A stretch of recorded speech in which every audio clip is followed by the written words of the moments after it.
Cette année, avec le bond historique qu'a connu le commerce en ligne, la question de la logistique urbaine est plus que jamais d'actualité. Et si l'on est bien content de recevoir en quelques jours, voire en quelques heures, ce que l'on a commandé sur un coup de tête, force est de constater que la logistique urbaine entraîne tout un ensemble de problèmes d'ordre urbanistique. Embouteillage, surcroît de pollution, conflits d'usage entre livreurs, cyclistes, piétons et automobilistes, etc.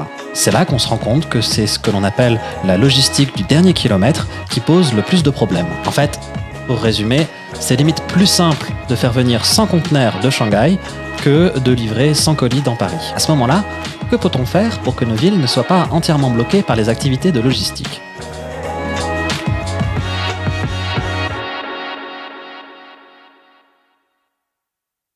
Pour répondre à cette question, la ville de Paris a mis à jour en 2016 son PLU, le plan local d'urbanisme, ce document aussi complexe qu'important qui détermine l'usage qui sera fait de chacune des parcelles. Et dans cette nouvelle mouture du PLU, les espaces de logistique urbaine sont considérés pour la première fois comme des SINASPIC. SINASPIC, construction et installation nécessaires au service public ou d'intérêt collectif. Concrètement, cela veut donc dire que les espaces de logistique urbaine, les ELU, sont aussi importants à la ville que les gymnases, les écoles, les piscines, etc. Pour Paris, qui est, rappelons-le, la ville la plus dense d'Europe, l'enjeu est donc de réussir à créer tout un maillage d'espaces de logistique répartis sur l'ensemble du territoire et de tailles diverses. Mais comment faire pour maintenir ce genre de fonction dans une ville aussi dense ? Et oui, car les espaces de logistique sont particulièrement gourmands en espace. Ce n'est pas pour rien que le ventre de Paris est passé des Halles à Rungis. Plus on a de marchandises, et plus on a besoin d'espace. Ce qui fait que beaucoup d'acteurs de la logistique sont d'emblée découragés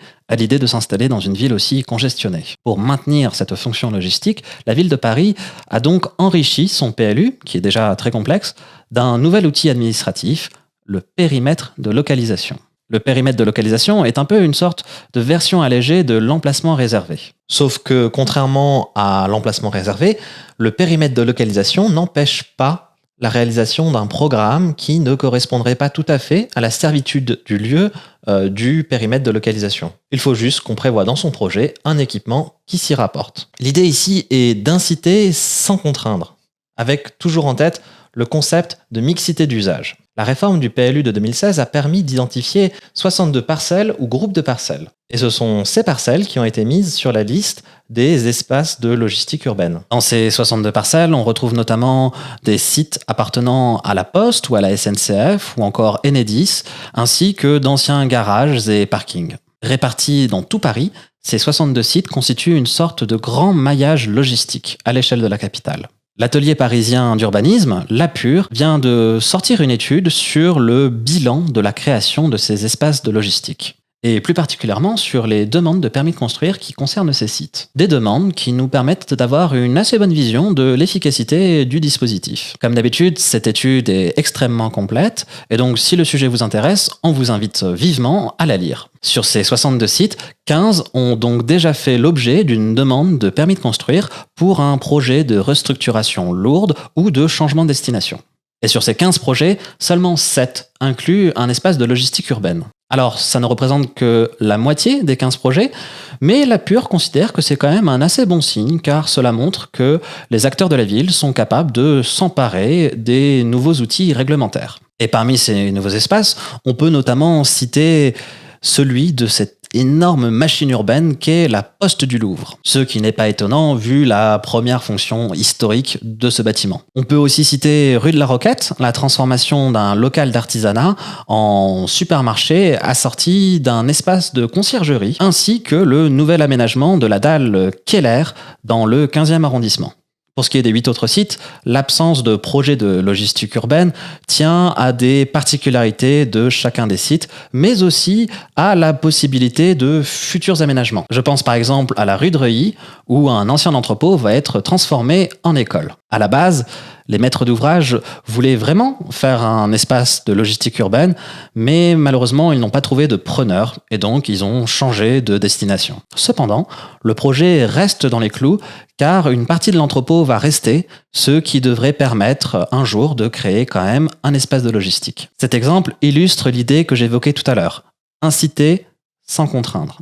Et cet exemple montre aussi la difficulté que les acteurs de la ville peuvent avoir à trouver des porteurs de projets logistiques en dépit de la demande toujours plus forte. Il faut dire que toutes les contraintes entourant les fonctions de logistique peuvent être assez fortes, voire dissuasives. On peut notamment citer des contraintes physiques, comme par exemple les hauteurs sous plafond pour que les camions puissent passer, ou encore la portance des dalles, sans oublier les aires de manutention, car quand vous faites de la logistique, vous avez besoin d'étaler parfois des cartons, une palette à droite, à gauche, etc. Et qui dit stockage de marchandises dit aussi normes anti-incendie à partir d'une certaine taille. Ces normes anti-incendie peuvent même compromettre la réalisation d'un projet de logistique si on essaie de le mêler à un ERP ou à un bâtiment de bureau ou d'habitation. Par ailleurs, il faut aussi trouver des solutions pour limiter les nuisances générées par ce genre d'activité, comme par exemple le bruit, la pollution, les allées et venues à toute heure de la journée, etc.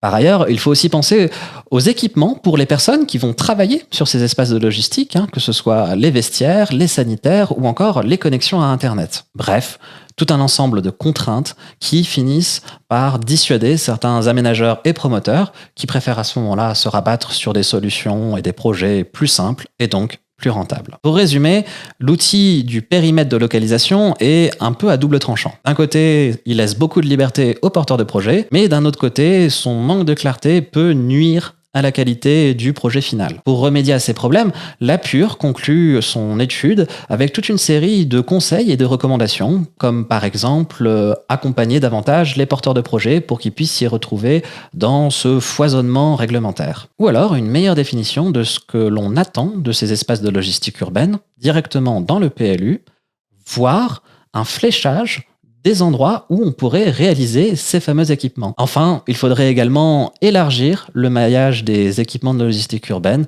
afin de garantir une meilleure efficacité dans le futur.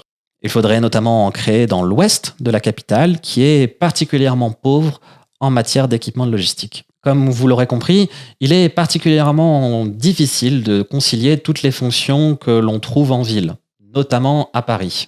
Cela peut donner lieu à des réglementations qui peuvent paraître aliénantes. Ces solutions sont certes imparfaites, mais elles ont le mérite d'essayer de faire avancer les choses. Et c'est en allant d'expérience en expérience que l'on fait vivre la ville. Voilà, c'est la fin de cette vidéo.